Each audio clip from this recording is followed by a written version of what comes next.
إن الله وملائكته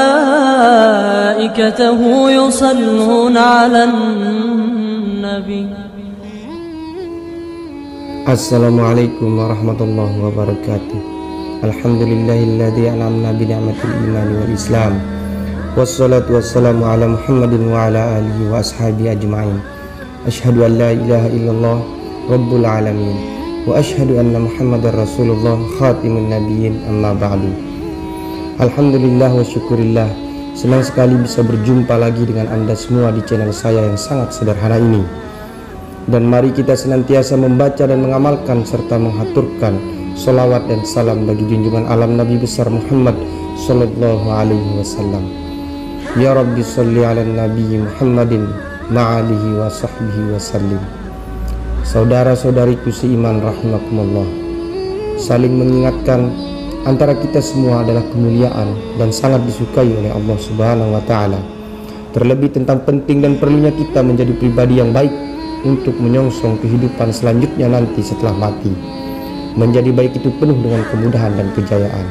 Serta izinkan saya berharap dan berdoa kepada Allah Subhanahu wa taala untuk kita semua agar dibukakan segala pintu kemudahan atas segala urusan, dipanjangkan umur, dimurahkan rezeki, dan memiliki kehidupan yang diridhoi oleh Allah Subhanahu wa taala.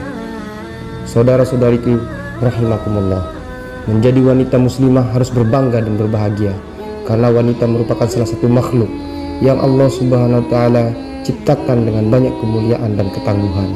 Bahkan dalam beberapa hadis Rasulullah Shallallahu alaihi wasallam menganjurkan para lelaki untuk memuliakan wanita. Aku wasiatkan kepada kalian untuk berbuat baik kepada para wanita. Hadis riwayat Muslim.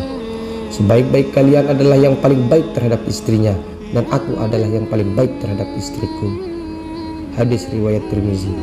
Ajaran agama Islam memerintahkan kepada kita semua sebagai pemeluknya untuk senantiasa bertakwa serta khusyuk dan khudu dalam berlomba menuju kebaikan-kebaikan, dan tentunya memuliakan kaum hawa, yaitu para muslimah.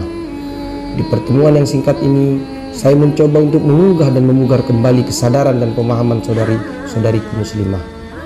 Salah satu bentuk kemuliaan yang agama Islam berikan kepada wanita adalah dengan adanya 6 sunnah fitrah yang bisa dilakukan oleh para wanita muslimah agar menjadi wanita idaman surga. Yang pertama, memangkas bulu atau rambut. Salah satu fitrah yang disunahkan Rasulullah Shallallahu alaihi wasallam bagi wanita adalah memangkas bulu atau rambut. Sebagaimana hadis dari Anas bin Malik, Rasulullah Shallallahu alaihi wasallam bersabda, telah ditentukan batas waktu bagi kita untuk mencukur kumis, memotong kuku, mencabut bulu ketiak, dan memangkas bulu kemaluan. Jangan sampai kita membiarkannya lebih dari 40 malam atau 40 hari. Hadis riwayat Muslim. Bulu atau rambut yang dimaksud di sini adalah bulu atau rambut yang berlebihan. Hadis riwayat tersebut menunjuk pada 2 area dalam tubuh, yaitu ketiak dan kemaluan. Membersihkan bulu ketiak tidak terbatas hanya dengan cara mencabut, akan tetapi juga bisa dengan mencukur atau memangkasnya. Kegiatan ini merupakan salah satu hal yang dianjurkan khususnya bagi para wanita yang sudah menikah. Dengan melakukan ini, ia akan mendapatkan pahala apabila menyimpan niat untuk membuat suaminya bahagia dan tampil cantik di hadapannya. Selain itu juga, ia juga akan mendapatkan pahala dengan niat membersihkan diri dan melaksanakan sunnah fitrah. Selain mencukur bulu ketiak, sunnah lainnya adalah mencukur bulu kemaluan.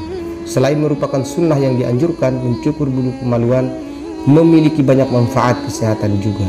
Di antaranya adalah agar terhindar dari berbagai macam penyakit dan infeksi di bagian kemaluan, serta mencegah dari bau yang tidak sedap. Yang kedua, membersihkan diri dengan air.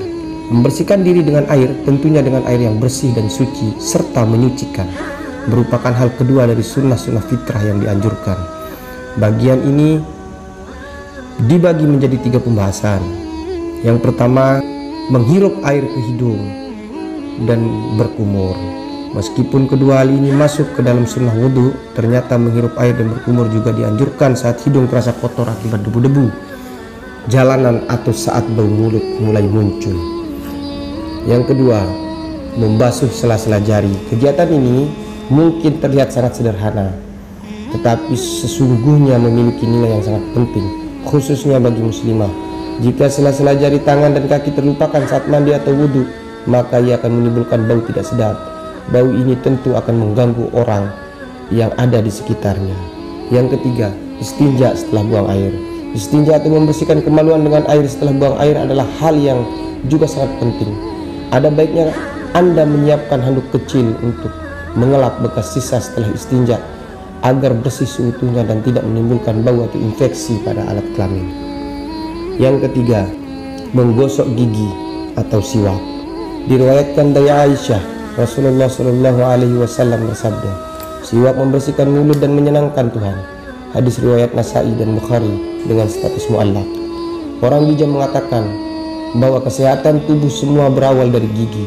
Bahkan para dokter di dunia medis bersepakat bahwa sebagian besar gangguan pada gigi berasal dari sisa-sisa makanan.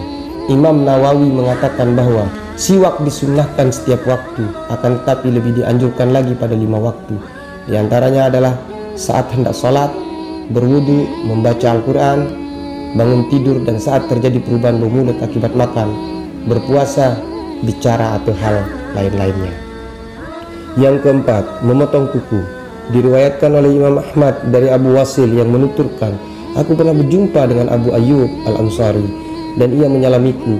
Saat melihat kuku-kukuku yang panjang, ia langsung berkata bahwa Rasulullah Shallallahu Alaihi Wasallam pernah bersabda, salah seorang dari kalian akan ditanya mengenai kabar langit karena ia membiarkan kuku-kukunya memanjang seperti kuku-kuku burung hingga menggumpal di dalamnya bekas-bekas junub, benda-benda busuk dan daki kotoran.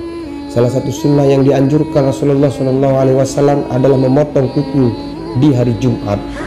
Memotong kuku dapat menghindari kita dari penumpukan kotoran di dalam kuku, menyakiti orang lain saat berinteraksi dengan orang lain, dan terhindar dari kesan menjijikkan.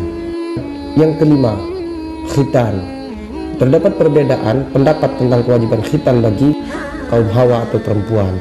Beberapa ulama tidak mewajibkan, namun Imam Syafi'i mewajibkan, sebagaimana penuturan An-Nawawi, salah satu ulama mazhab Asy-Syafi'iyah, di dalam kitabnya Minhaj At-Talibin wa Umdatul Muftin fi Al-Fiqh menjelaskan, wajib bagi perempuan berkhitan dengan memotong sebagian daging kecil yang berada di bagian atas kemaluan, dan bagi laki-laki dengan menghilangkan sebagian kulit penutup bagian depan dari kemaluan, dan disunnahkan bagi laki-laki untuk menyegerakan khitan di umur 7 tahun.